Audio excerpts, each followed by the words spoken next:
Research मेरी हो गई। अब मैंने उस पे टॉपिक मैंने लिखा, ऊपर टॉपिक क्या है कि single national curriculum step in the right direction. Single national curriculum एक राइट डायरेक्शन पे स्टेप, ये आपका टॉपिक है। मैंने इस पे स्टार्ट की ब्रेनस्टॉर्मिंग। ब्रेनस्टॉर्मिंग मींस कि आपने इसके 3-4 एस्पेक्ट्स बना लिए ऐसे के, और उस पे जो आपके माइंड में आता है वो पॉइंट लिख दें, फ्रेज लिख दें, जो भी आता है लिख दें। इसमें सोचना नहीं होता। आपने वो मेन हेडिंग लिख ली, आपका माइंड नेचुरली उसी के रिलेटेड सोचेगा। आपके माइंड में अच्छा आता है, बुरा आता है, लिखते रहें। ब्रेनस्टॉर्मिंग का ये मतलब होता है। आपने रिसर्च कर ली हुई है ब्रेनस्टॉर्मिंग की, ठीक है। फॉर एग्जांपल मैं सिंगल नेशनल करिकुलम को डिवाइड करता हूं, सिंगल नेशनल करिकुलम को डिवाइड करता हूं कि इसमें क्यों ये राइट डायरेक्शन है, ठीक है। फॉर एग्जांपल मैं इसको कॉज इफेक्ट मॉडल से अटेम्प्ट करता हूं। एक हमारा ये तरीका होता है कॉज इफेक्ट मॉडल, कि एक चीज थी, उसकी एक कॉज होती है। सिंगल नेशनल करिकुलम को लाया, क्यों लाया गया, उसकी एक कॉज भी होती है, किसी वजह से लाया गया, और उससे कुछ फ्यूचर प्रोजेक्शन होती है कि ये सिंगल नेशनल करिकुलम ये चीज बेहतर बनाएगा। हर कॉज का एक इफेक्ट होता है। आप कॉज इफेक्ट मॉडल लगाओ इस पे कि क्यों लाया गया, क्या ये सही है, और आगे इसका फ्यूचर में क्या चीज इसको बेहतर बना सकती है। आपने इस तरह का एक, इसको पहले मेन हेडिंग्स, जो आपके मेन हेडिंग्स हैं, main parts of an essay है, आपने वो बना ली है, ठीक है। बेसिक हेडिंग बनाए, ब्रेनस्टॉर्मिंग है, रफ है, कि व्हाई डिड वी या why did Pakistan need single national curriculum. एक मैंने ये मेन एस्पेक्ट बनाया। आपने पहले मेन हेडिंग्स में डिवाइड कर लेना होता है, ये आपका बेस्ट तरीका होता है। जब आप रिसर्च कर रहे होते हो आपको पता चल जाता है, एक टॉपिक से फेमिलियर हो जाते हो, आपको पता है कि इसमें मेरे पास ये चीज है, ये नहीं है, आप मेन हेडिंग इजीली बना लेते हो कि मैं इसका ये कॉज, ये इफेक्ट डिस्कस करूंगा। तो मैंने एक कॉज बताई पहले कि क्यों पाकिस्तान को जरूरत है सिंगल नेशनल करिकुलम की, ठीक है। फिर आपने क्यों, इस पे हमारा क्या डिस्कस हो जाएगा, जो हमारा करंट एजुकेशनल जो वोज हैं या एजुकेशनल इश्यूज ऑफ पाकिस्तान है वो भी डिस्कस हो जाएंगे ना अंदर, कि ये इश्यूज थे, इनको सही करने के लिए सिंगल नेशनल करिकुलम आएगा, ठीक है। फिर मैं दूसरा ये बना लेता हूँ कि क्या ये इफेक्टिव होगा। एक मैंने ये हेडिंग बना ली, क्या ये इफेक्टिव होगा, ठीक है। और अगर इसको इम्प्लीमेंट सही किया जाए तो इसके पॉसिबल इफेक्ट क्या होंगे, मैंने एक ये बना लिया। मैंने ये 3 मेन बना लिए, और हमेशा आपके ऐसे में आपने सॉल्यूशन या वे फॉरवर्ड देना होता है। क्यों, देखें, आप ब्यूरोक्रेसी के लिए अप्लाई कर रहे हो, आप ब्यूरोक्रेट बनना चाहते हो, आप एक डिसीजन मेकर बनना चाहते हो। सो अ डिसीजन मेकर सिर्फ नॉलेज कन्वे नहीं करता, वो नॉलेज कन्वे करके स्टेट करके उसका सॉल्यूशन भी देता है। तो आपका इसलिए कम से कम एक पैराग्राफ दें, एक ही दे दें। तो वे फॉरवर्ड मैंने ये ब्रेक कर लिया कि मेरे एस्पेक्ट्स मेन ये होंगे मेरे ऐसे, ठीक है। और ये एस्पेक्ट्स आपको कब रियलाइज होते हैं, जब आप ऐसे पे रिसर्च कर लो। ऐसे पे आपने रिसर्च नहीं की, आप ऐसे नहीं लिख सकते। टॉपिक डिसाइड करें, डायमेंशंस मैंने बता दी, डायमेंशंस आ गई हैं। टॉपिक डिसाइड करें, टॉपिक को फिर अटेम्प्ट करें।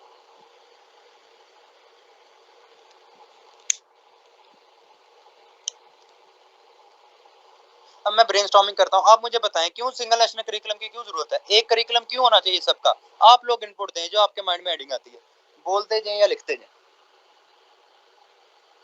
जल्दी से। brings to uniformity in national level.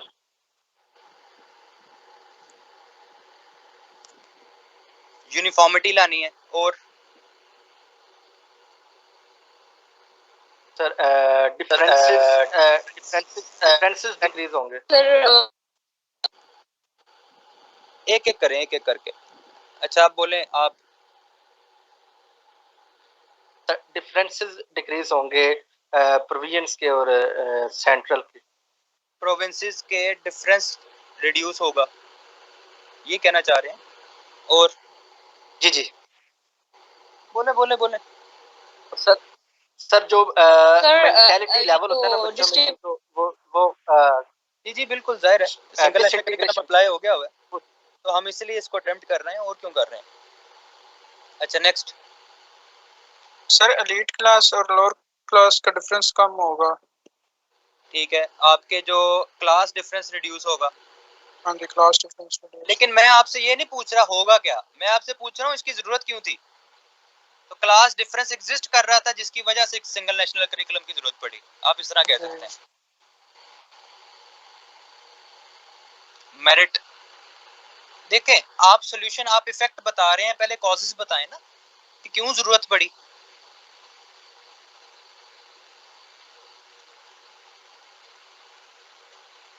तो इसमें ये भी तो आ सकता है कि पहले कुरानिक एजुकेशन जो है बिल्कुल भी हमारी उस पर कोई इतना खास फोकस नहीं था कुरानिक एजुकेशन को ऐड करने के लिए। अन इस्लामिक एजुकेशन थी या बायसनेस थी, आउटडेटेड करिकुलम था, ठीक है।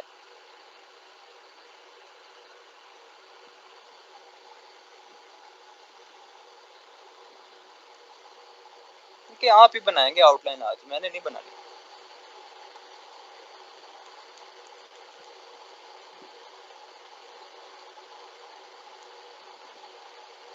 बिलाल क्या टाइप कर रहे हैं इतना ज्यादा, जल्दी जल्दी करें।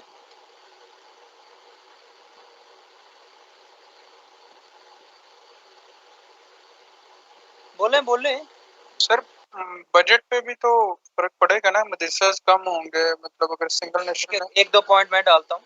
बजट पे जाहिर है कि वो बजट पे तो वो लिंक नहीं कर सकेंगे, आप कोई रेफरेंस नहीं दे सकेंगे। आपका एक होगा कि lack of vocational skills, vocational skills नहीं थी, कोई स्किल्स नहीं सिखाई जाती थी। रोट मेमोराइजेशन थी आपकी सिलेबस में, रोट मेमोराइजेशन पे आपका सिलेबस था, एक कन्वेंशनल सिलेबस हो गया था। आप जब क्लासेस लेने जाते थे वो बताते थे कि ये पैराग्राफ, ये लाइन पढ़ जाए, ये पेपर में आएगी। ओके, क्रिएटिव थिंकिंग ठीक है, हो गया। क्रिएटिव थिंकिंग लैक करती थी, कॉज बताना है आपने।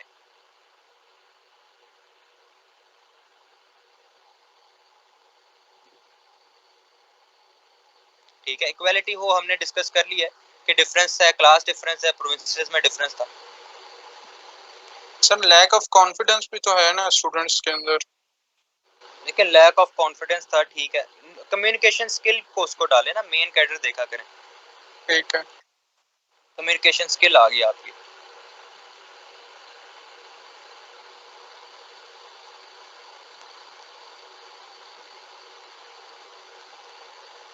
ओके, ये आप चलें, ये मैं इन्हीं पॉइंट से आपको आउटलाइन बना दूंगा। आप क्या ये इफेक्टिव होगा, आप बताएं, क्या ये सक्सेसफुल होगा।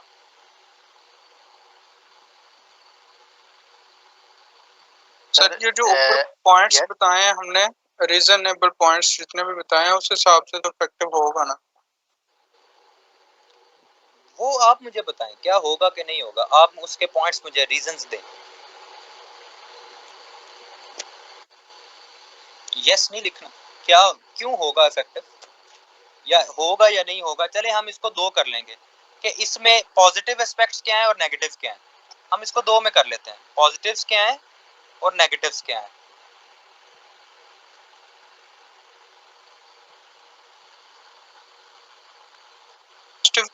पॉजिटिव ये हो सकता है कि एक तो मेरिट आएगा।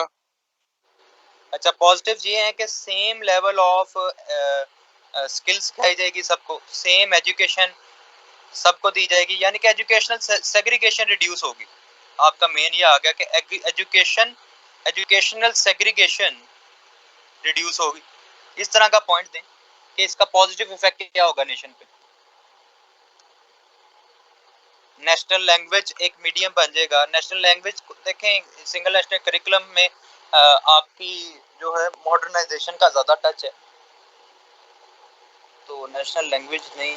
और कोई पॉइंट, इक्वालिटी आ जाएगी, ठीक है, वो हमने बात कर ली। और कोई सर सिलेबस अपडेटेड हो जाएगा, सबको प्रैक्टिकल वर्क आ जाएगा। ठीक है, ठीक है। इस्लामिक नॉलेज आएगी। देन सर थिंकिंग स्ट्रांग होगी। ओके, वोकेशनल स्किल्स आ जाए। क्रिएटिविटी सर इंक्रीज होगी।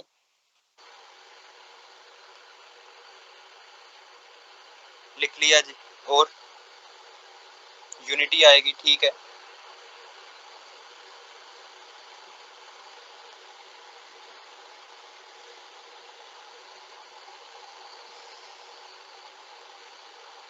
चलें ये सर जो पॉजिटिव क्लास डिफरेंस है सर क्लास हाँ डिफरेंस है उसकी क्या वो हेडिंग रिड्यूस, है?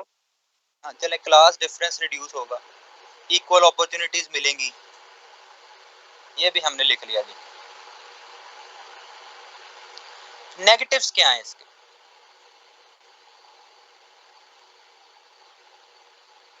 सर प्राइवेट इंस्टीट्यूशंस वो अपनी जो वो एक मोनोपोली इख्तियार करते हैं वो खत्म हो जाएगी सर। वो हो गया ना, सेग्रीगेशन खत्म होगी, वो हो गया पॉइंट। अब मुझे नेगेटिव्स बताएं इसके, क्या सिंगल नेशनल करिकुलम में क्या क्या नेगेटिव चीज है? सर इसमें पेरेंट्स को राइट होता है कि मतलब वो अपने बच्चे के लिए क्या एजुकेशन सिलेक्ट करते हैं, तो इससे वो खत्म हो गया। यानी कि वो अपने बच्चे को किस लिहाज से प्रिपेयर करते हैं साइंस के लिए या आर्ट्स के लिए, तो यहाँ पे वो खत्म हो गया कि सब सिंगल नेशनल करिकुलम यानी हर जगह पे एक ही किस्म का सिलेबस फॉलो हो रहा है। जो वो अनऑर्थोडॉक्स यानी कि थिंकिंग है वो ऑब्वियसली जो रिड्यूस बच्चा होगी, करे। जी sir. Thinking regarding a job, वो आपका पॉजिटिव आ गया ना ये। सर ये तो एक जैसा सिलेबस तो ना हो सकता, आगे तो आपकी चॉइस होगी ना स्पेशलिस्ट में। जाहिर है कि डिफरेंट फील्ड्स होंगी। आप नेगेटिव्स बताएं। हाँ बेसिक बात सर, बेसिक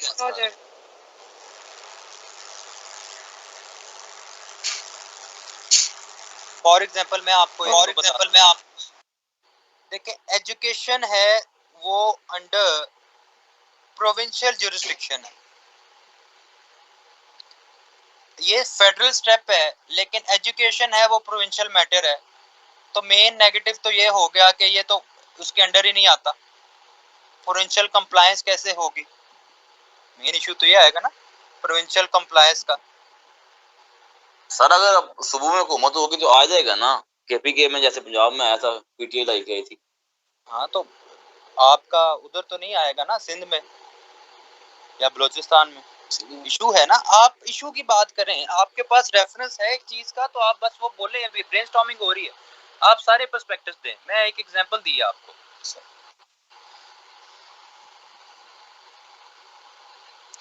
एक और है कि आपके आउट ऑफ स्कूल चिल्ड्रन है, आपके आउट ऑफ स्कूल चिल्ड्रन का इशू है ना, एजुकेशनल एक्सेस का चाइल्ड इशू, लेबर।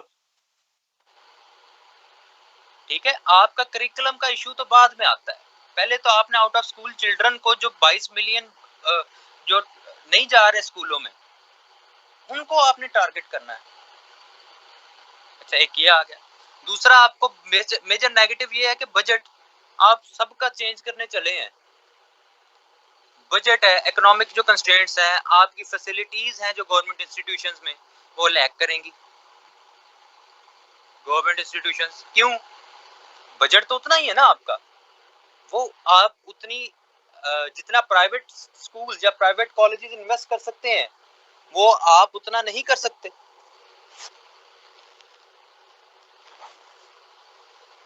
इशू तो ये है ना, एक और सेग्रीगेशन तो फिर भी रही। और अच्छा, आपने इस्लामिक तो बता दिया, लेकिन इस्लामिक तो सिर्फ मुस्लिम्स के लिए हुआ ना, कि व्हाट अबाउट माइनॉरिटीज? माइनॉरिटीज का जो कंसर्न है, उन्हें आप क्या कहेंगे? और माइनॉरिटी सिर्फ इस्लामियात के लिहाज से नहीं मैं कह रहा, आप पाक स्टडीज में पढ़ाते हो मुस्लिम हीरोज, आपको तो नेगेटिव नजर ही नहीं आ रहे। देखिए, ओपन माइंड सर इसमें नेगेटिव पहलू है ही बहुत कम है। हाँ नहीं, नेगेटिव्स हैं, जाहिर है नेगेटिव्स हैं, आपको नहीं मिल रहे, बहुत पर माइनर है सर, बहुत माइनर है। यही तो मेजर है। आप आउट ऑफ स्कूल जो चिल्ड्रन नहीं जा पा रहे स्कूल, उनका तो कंसर्न वही रहा। जो रिमोट एरियाज हैं, उधर एक्सेस का जो इशू है, रिमोट एरियाज वो तो वैसे ही रहे। आप जो एग्जिस्टिंग स्कूल्स को यूज करोगे, एग्जिस्टिंग स्कूल तो उधर ही है ना, गुर्बत भी आ रही है ना जी, गुर्बत भी आ रही है ना इसमें, ये भी इसका फैक्टर एक है। हाँ जो गरीब लोग होते हैं वो अपने बच्चों को स्कूल नहीं भेज सकते तो पैसों वही की ना, वजह से। वही ना, मैं वही तो कह रहा हूँ कि आपकी ऑलरेडी आप जो प्राइवेट सेक्टर का लेवल हाई था उसे भी डाउन कर रहे हो। ये भी तो आता है ना कि आप गवर्नमेंट जी को सर। अपलिफ्ट करने के लिए प्राइवेट को नीचे लेके आ रहे हैं। देखिए मैंने आपको स्टार्टिंग में कहा है कि पहला एस्पेक्ट होता है रिसर्च करना, आर्टिकल्स रीड करें टॉपिक के डायमेंशन के रिगार्डिंग, फिर आपने ऐसे अटेम्प्ट की तरफ आना है। वेल रिसर्च ऐसे हो आपका, अच्छे आपने आर्टिकल्स पढ़े हो, पर्सपेक्टिव्स गेन किए हो, तो आपको ऑटोमेटिकली आ जाएंगे। इस पे आपके डॉक्टर AH नायर हैं, सिंगल नेशनल करिकुलम पे उन्होंने की क्रिटिसिज्म पढ़ें, आपके परवेज हुदबो हैं उनकी पढ़ें, ये इनकी पढ़ें, मोहम्मद आमिर राना ने इस पे आर्टिकल्स लिखे थे, आप जाहिद हुसैन साहब की पढ़ें, तौकीर हुसैन साहब के पढ़ें, उन्होंने इस पे काफ़ी क्रिटिसिज्म दिया था। मैं वही कह रहा हूँ रिसर्च मैंने इस पे ऐसे लिखा हुआ है, मैंने ऐसे बच्चों से भी लिखवाया हुआ है, तो वो नेगेटिव्स मैंने इसको आर्गुमेंट के तरीके से अटेम्प्ट करवाता हूँ क्योंकि वो आर्गुमेंट के तरीके से एग्जामिनर का माइंडसेट अलाइंड है। अच्छा वे फॉरवर्ड, बस हमें इतना बहुत है, आपको क्राइटेरिया बताना है। वे फॉरवर्ड क्या हम और क्या कर सकते हैं? पहले तो हमें एक्सेस के इशू को टारगेट करना चाहिए, ठीक है, एक्सेस के इश्यूज को हमें टीचिंग की क्वालिटी पे फोकस करना चाहिए। हम तो देखिए यही तो आपने ऐसे लिखना है, आपका पर्सपेक्टिव और होगा, मेरा और होगा, एक और लिख रहा होगा उसको और तरीके से अटेम्प्ट करेगा।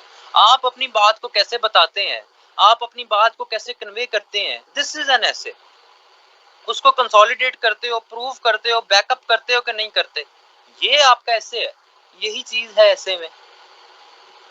आप अपनी बात को प्रूव कैसे कर रहे हो, थीसिस स्टेटमेंट को प्रूव कैसे कर रहे हो, आपका पूरा ऐसे फ्लो जो होता है वो थीसिस स्टेटमेंट जो आप देते हो उस पे चल रहा होता है। हमने वही देखना है, ऐसे को समझना हमारा आज मकसद था, ठीक है, ऐसे होता क्या है, ऐसे लिखते कैसे हैं, आउटलाइन कैसे बनाते हैं। देखिए ये हमने ब्रेनस्टॉर्मिंग फॉर एग्जांपल कर ली, आगे और भी होंगे, जाहिर है कि आप रिसर्च करेंगे तो और चीज एंड पे आपने कंक्लूजन देना होता है। अब हम इसकी एक आउटलाइन से बनाते हैं, एक रफ आउटलाइन बनाते हैं। आउटलाइन में आपने जो भी आइडिया देना है आपने एज इट इज उसको एक्सप्लेन करना है पैराग्राफ में। पहली चीज तो ये आपकी होगी, ठीक है। दूसरा आउटलाइन में आपका हर पॉइंट एलैबोरेटिव हो, वेल एक्सप्लेन्ड हो। देखिए ये पॉइंट्स आपने ज्यादातर लिखवाए हैं, मैंने तो चले 10-20% लिखे होंगे, बाकी सारे आपके पॉइंट्स। ये वो पॉइंट्स आपने ऐसे नहीं लिख देने रैंडम के चलो जी जो दिल किया, आपने रिसर्च लाजमी करनी है ऐसे के लिए। आपको पता हो कि ये पॉइंट, ये पर्सपेक्टिव मैंने कंसोलिडेट करना है, सब्सटेंशिएट करना है तो मैं कर सकूं। और आपने फ्लो ऑफ राइटिंग, एग्जामिनर आपकी राइटिंग पे इंटरेस्टेड है, मैं आपको बताऊंगा कि आपने कैसे स्ट्रक्चर फॉलो करना है। हाँ विद इन दैट टाइम। देखिए यही तो चीज़ है, यही तो आप प्रैक्टिस करते हो। आप, मैं रिकमेंड करता हूँ आप कम से कम 15 एसेज कंप्लीट लिखें, बाकी जो हैं वो करें। मैंने भी इतने लिखे थे, तो आप लिखें लाजमी, इतने ऐसे तो एटलीस्ट लिखें। आपको ऐसे लिखना आना चाहिए, ऐसे आपको लिखना आ जाए, आपके पास कोई भी टॉपिक आ जाए आप लिख लेते हो। मैं आपको एक इजी वे भी बताता हूँ, रेफरेंस का क्या मतलब होता है वो मैं बताता हूँ। ज़रूरी नहीं है कि आप सारे आर्टिकल या राइटर का नाम रट जाएं कि चलो जी हम इसका लिख देंगे। मैं आपको बताता हूँ, टिप्स भी देता हूँ, पहले आउटलाइन बना लें फिर आगे चलते हैं।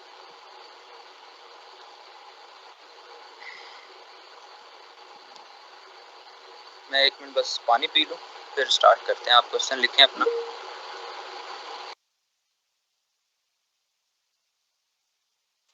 नहीं थ्रू आउट जर्नी आपके 15 एसेज बहुत होते हैं। 1 मंथ आप एसेज लिख दो तो बाकी सब्जेक्ट इधर जाएंगे। आपके 12 सब्जेक्ट, ये बहुत फेलियर रेशियो की ये भी कॉज होती है। आप अपना टोटल इंक्लिनेशन एक चीज पे कर देते हो, एक चीज स्पेसिफिक चीज पे, ऐसे भी ऐसे करना है बस, बाकी सब्जेक्ट्स आप अटेम्प्टिंग देखें। हमारे स्टूडेंट्स की देखा करें, मैं अक्सर एवेल्युएशन शेयर करता हूँ, जो जनरल सबमिशन करवाते हैं उनकी भी करता हूँ। तो आपको हर चीज पे अडेप्ट होना पड़ेगा, टफ है ना, आपने ज्यादा स्कोर करना है, लोकेशन भी तो लेनी है। तो मैं बस पानी पियूं फिर हम करते हैं स्टार्ट। पहले एक रफ सी आउटलाइन बनाते हैं। सबसे पहले आउटलाइन में आपकी एक हेडिंग आती है, नंबर 1 इंट्रोडक्शन की हेडिंग बस देनी है आप। इंट्रोडक्शन के नीचे आपकी लिखी क्या जाती है, एक सब हेडिंग नहीं होती, बल्कि नंबरिंग नहीं देना। लाजमी ये याद रखें कि आपने कभी भी नंबरिंग नहीं देनी, आपने सिर्फ थीसिस स्टेटमेंट का एक हेडिंग माइनर सी देनी है, आपने नंबर नहीं देना इसको। और वहाँ पे थीसिस स्टेटमेंट लिखी जाती है। थीसिस स्टेटमेंट क्या होती है, कैसे लिखते हैं हम उसकी तरफ भी आते हैं बाद में। दूसरे नंबर पे आपने जो पहली चीज होती है, एक आपने ओवरव्यू पैराग्राफ देना होता है। Overview paragraph related to your topic दें तो अच्छी बात है, आपके ऐसे का फ्लो मेंटेन रहता है, फ्लो बढ़ता है इससे ना। तो ओवरव्यू पैराग्राफ किसी भी चीज के रिलेटेड होता है। फॉर एग्जांपल इधर आपके ओवरव्यू पैराग्राफ में क्या दे सकता हूं, मैं दे सकता हूं कि evolution of educational curriculum in Pakistan. आपने करिकुलम की हिस्ट्री बता दी पाकिस्तान के, एक आपका अच्छा कनेक्टर बन जाएगा पैराग्राफ। आप उसको टॉपिक से फिर डायरेक्टली टॉपिक की तरफ, एक सडन अब्रप्ट स्टार्ट नहीं, ऐसे में प्रॉपर फ्लो होना चाहिए। मैं रिकमेंड करता हूँ लिखें, ना भी लिखें तो इतना कोई नहीं होता। नो नो नॉट सेम, मैं बता रहा हूँ कि सेपरेट लिखना है, फिर भी आप पूछ रहे सेम। इंट्रोडक्शन लिखने का तरीका होता है, आपने आउटलाइन इतनी मेहनत करके बनाई है, आप आउटलाइन से ही बेसिकली इंट्रोडक्शन लिखते हो। सब्र करें, वक्त के साथ चला करें।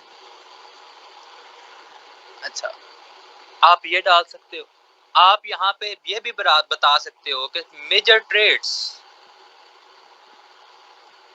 ऑफ सिंगल नेशनल करिकुलम के सिंगल नेशनल करिकुलम है क्या,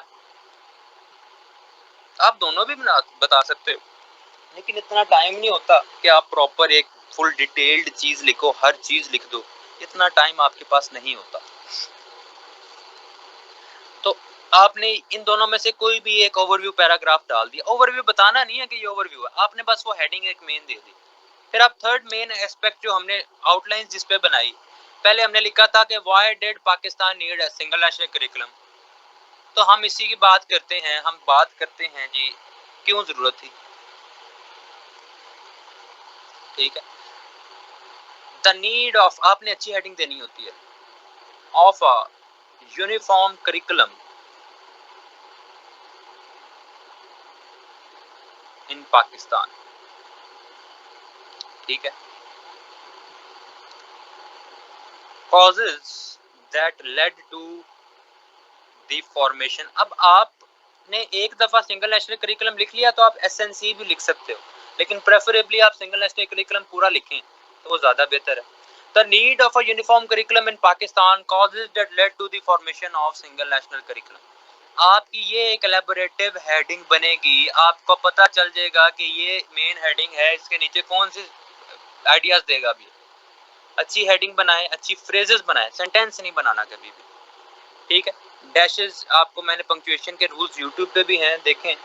पंक्चुएशन मार्क्स यूज किया करें, आपकी एलिवेट करते हैं राइटिंग को ना।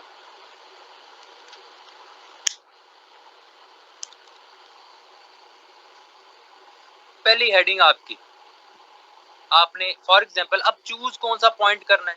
आपने तो ब्रेनस्टॉर्मिंग में काफी ज्यादा लिख दी है, ये सारे तो आप नहीं लिख सकते। चूज वो करना है जिसकी आपके पास एग्जांपल या रेफरेंस है।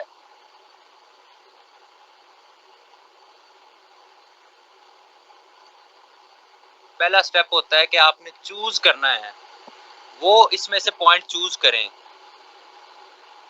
फॉर एग्जांपल इसके क्यों जरूरत थी कि आपने एजुकेशनल यूनिफॉर्मिटी लानी थी, डाइवर्स था, आपने एक ये चूज कर लिया जिसके आगे मैं डॉट डॉट डॉट डाल रहा हूँ। आपके पास रेफरेंस था या एग्जांपल थी इसकी, या कोई स्ट्रॉन्ग कोट थी, या कोई स्ट्रॉन्ग बंदे की बात थी, कोई अच्छा पर्सपेक्टिव था किसी का, आपने ये चूज कर लिया।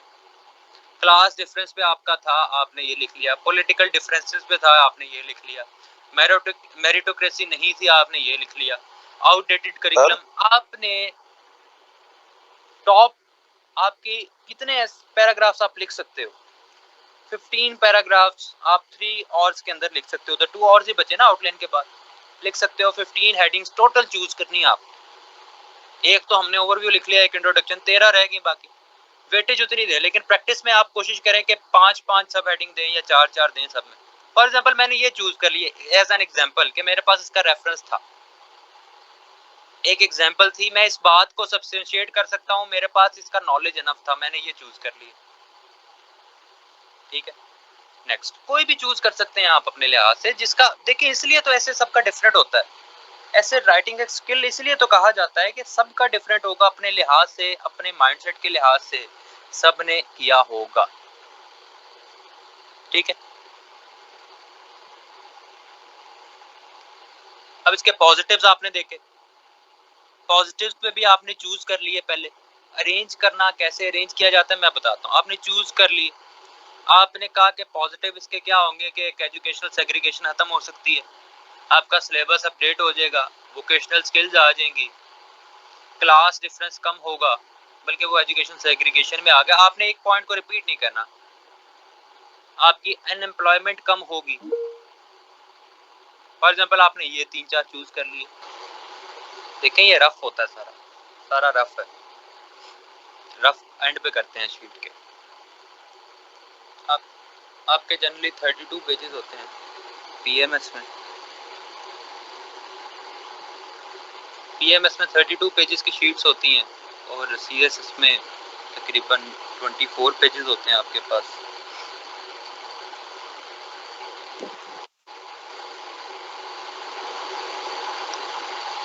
एंड पे करें। अच्छा, नेगेटिव्स इसी तरह हमने कोई से भी चूज कर लिए। प्रोविंशियल कंप्लायंस है, ये हमने पहला पॉइंट लिखा। एक ये है आउट ऑफ स्कूल चिल्ड्रन का कंसर्न है, माइनॉरिटीज का कंसर्न है, कोई से भी 2-3 आपने चूज कर लिए। बजट का इशू है, ये चूज कर ली। वे फॉरवर्ड है, आपने वे फॉरवर्ड में पहले एक्सेस इशू, टीचिंग क्वालिटी को किया।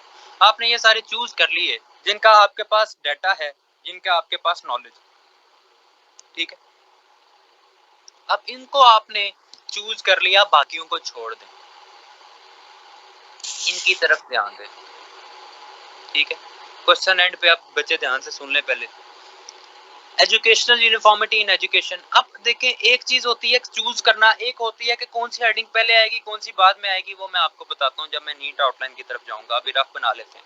एजुकेशनल यूनिफॉर्मिटी इन नेशन, तो मेजर कॉज आप बता रहे हैं ना कि द लैक ऑफ, तो लैक को अवॉइड किया करें। एजुकेशनल यूनिफॉर्मिटी अच्छी हेडिंग कैसे बनाई जाती है फ्रेजेस में। A missing link in the educational system of Pakistan। पहली कॉज तो ये है। कॉज क्या है कि एजुकेशनल यूनिफॉर्मिटी नहीं थी। अच्छा, दूसरी कॉज आप लिखें प्रोविंशियल डिफरेंसेस, बल्कि ये आपके एजुकेशनल यूनिफॉर्मिटी में भी आ जाएगा। अच्छा, अ क्लास बेस्ड सिस्टम, वो भी आपका बेसिकली इसमें आ जाता है, क्लास बेस्ड सिस्टम भी, तो वो भी आपने अवॉइड करना है। मेरिटोक्रेसी पे आप लिख सकते हो, आप मेरिटोक्रेसी को अडॉप्ट करो। मेरिटोक्रेसी पे कैसे लिखेंगे, आपने मेरिटोक्रेसी पे लिख लिया, ठीक है, कि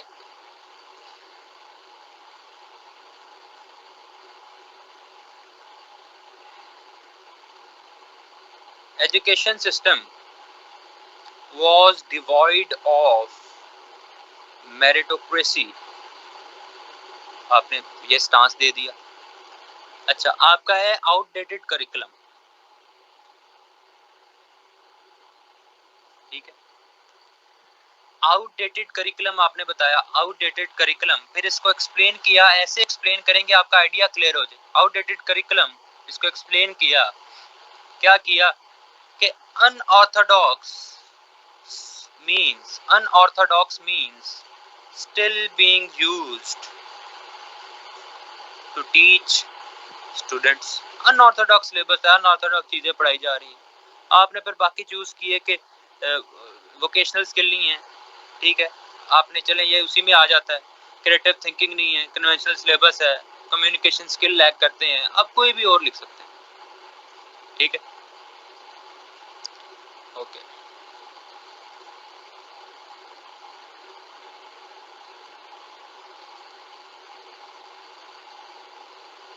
students lack formal knowledge, formal knowledge नहीं थी, ठीक है, फॉर्मल नॉलेज नहीं थी। कम्युनिकेशन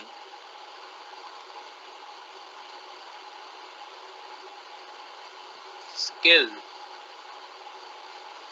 लैक, मिसिंग या मिसप्लेस, कोई भी missing within school students, आपने ये बात कर ली। स्कूल लेवल स्टूडेंट्स, ये आपने बात कर ली। अब आपका दूसरा है, इसके पॉजिटिव्स क्या थे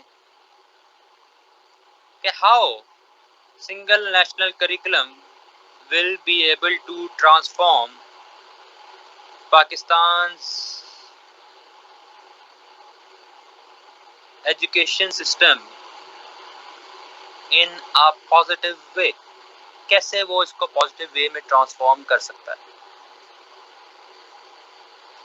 मेन हेडिंग दे दी। मेन आपका जो था पैराग्राफ्स अब आपने चूज किए हैं, जो एजुकेशनल सेग्रीगेशन रिड्यूस होगी सबसे पहले तो ये, ठीक है। A uniform curriculum will reduce educational segregation. Segregation का मतलब है कि सेपरेट कर दिया, गवर्नमेंट स्कूल नीचे हैं, फिर प्राइवेट स्कूल ऊपर हैं, फिर आपके ऑक्सफोर्ड पैटर्न और हैं, फिर आपके मदरसा कहीं गिने नहीं जाते। A uniform curriculum will reduce educational segregation within the system. System में एजुकेशनल सेग्रीगेशन आपकी रिड्यूस होगी। बी आपने दे दी। दूसरी हमने चूज की सिलेबस अपडेट होगा, ठीक है। मॉडर्नाइजेशन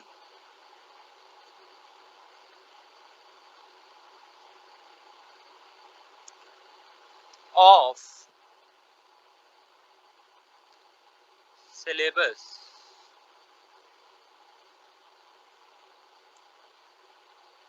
देखें सीधा बच्चे, आपने क्या करना है, आपने पॉइंट्स चूज कर लिया। अब उन पॉइंट्स को अच्छे से कन्वे करना है कि आपका सारा मेन आइडिया क्या है।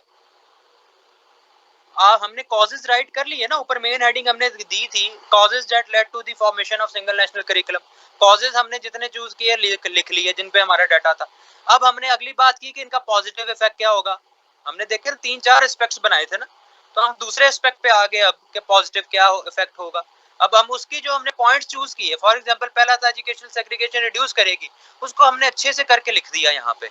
आ uniform curriculum will reduce educational segregation within the system, हमने उसको अच्छे से कन्वे कर दिया, ठीक है। नेक्स्ट आपका है, अगला पॉइंट था हमारा पॉजिटिव्स में कि सिलेबस अपडेट हो जाएगा, तो हम इसको कहेंगे, हमने उसको अच्छे से लिखा कि एग्जामिनर हमसे हमारे एक्सप्रेशन का भी पता चल जाए और एग्जामिनर को हमारे आइडिया का भी पता चल जाए। हमने उसको अब अच्छे से करके लिखना है, अच्छी फ्रेजेस बना के। Modernisation of syllabus will encourage students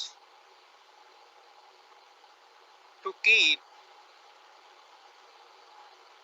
या to get inspiration from modern day heroes। हमें क्या पढ़ाया जाता है, मेरा मेन कंसर्न क्या था इससे कि हमें पढ़ाया जाता है सर सैयद अहमद खान ने ये किया, शाह वलीउल्लाह ने ये कर दिया।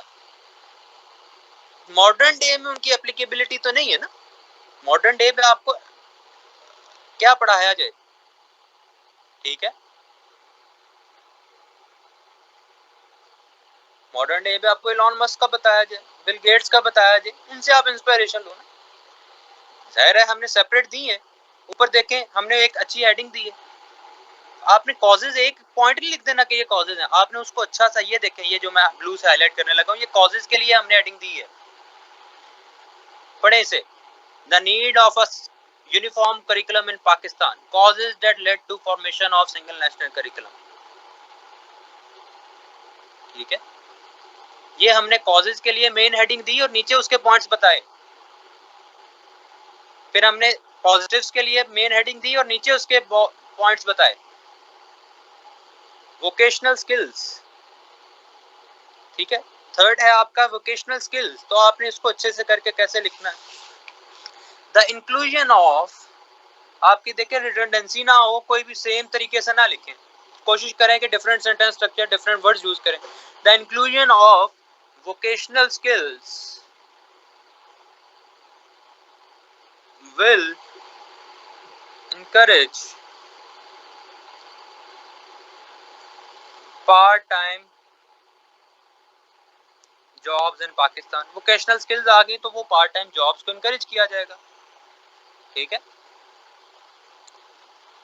Okay, then there is unemployment reduce होगी,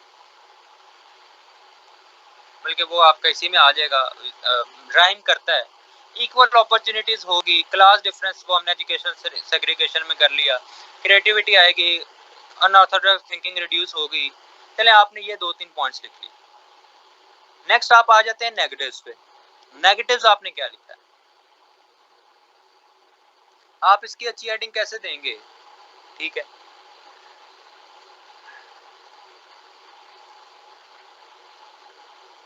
aspects of single national curriculum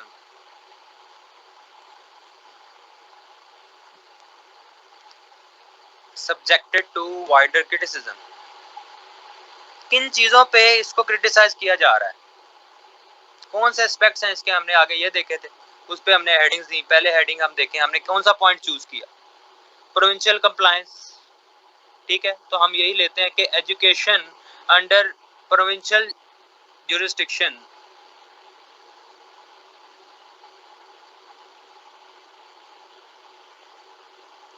provincial compliance of federal directions, compliance of federal directions on education still unanswered। आपको ये बात पढ़ी, आपने ये लिख दी। Just an example. नेगेटिव्स आपने out of school children, the concern of out of school children. देखिए वर्ल्ड बैंक की रिपोर्ट कहती है या यूनिसेफ की रिपोर्ट कहती है कि आपके 22 मिलियन बच्चे नहीं जा रहे स्कूल्स में, उनको एक्सेस ही नहीं है स्कूल्स की, 2.2 मिलियन सॉरी। तो आप उसको कैसे टारगेट करोगे? The concern of out of school children not addressed with single national curriculum, उसको उसके साथ नहीं एड्रेस किया गया। तीसरी चीज है budget, economic constraints on government schools will result in separation या segregation with respect to educational quality।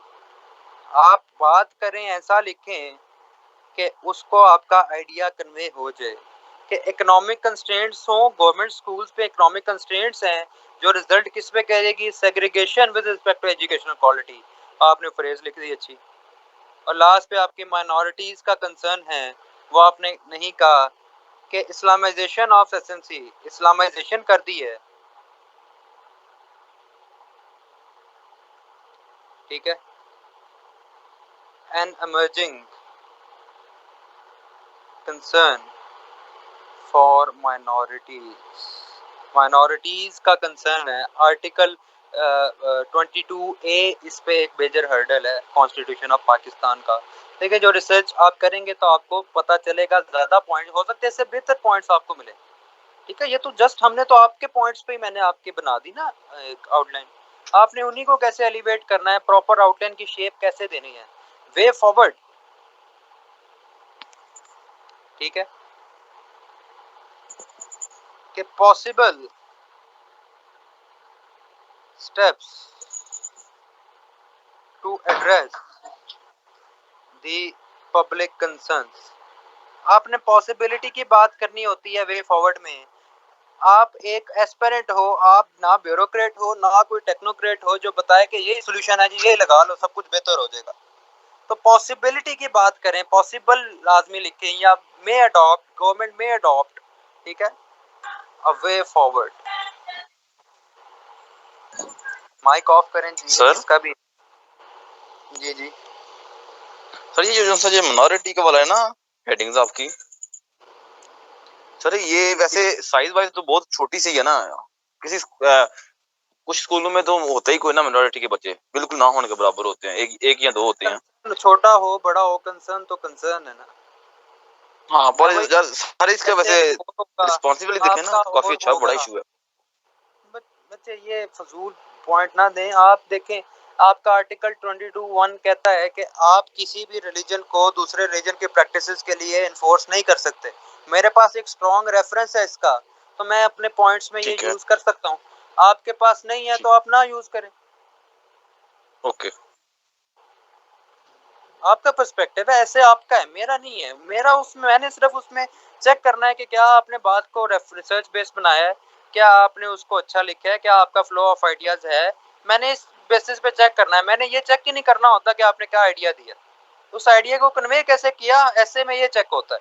आपने उस रिसर्च को आपने ऐसे के स्टाइल में लिखना है, ये आपका मेन कंसर्न है। ठीक है, वे फॉरवर्ड पे आपने एक हेडिंग दे दी, 2 दे दें, जितनी मर्जी दे दें। वे फॉरवर्ड अगर पूछा जाता है तो उसको वेटेज ज्यादा दें, अगर वे फॉरवर्ड नहीं पूछा गया तो उसको वेटेज कम दें।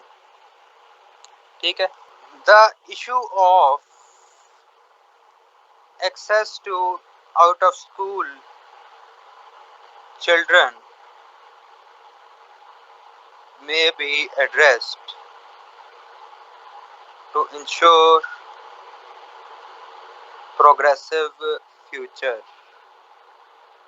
सबका उसका भी और नेशन का भी। आपने एक ओपन एंडेड बात कर दी, खत्म कर दें, लास्ट हेडिंग आपकी कंक्लूजन आती है, आपने एक ये बना ली रफ सी। आपकी इतनी प्रैक्टिस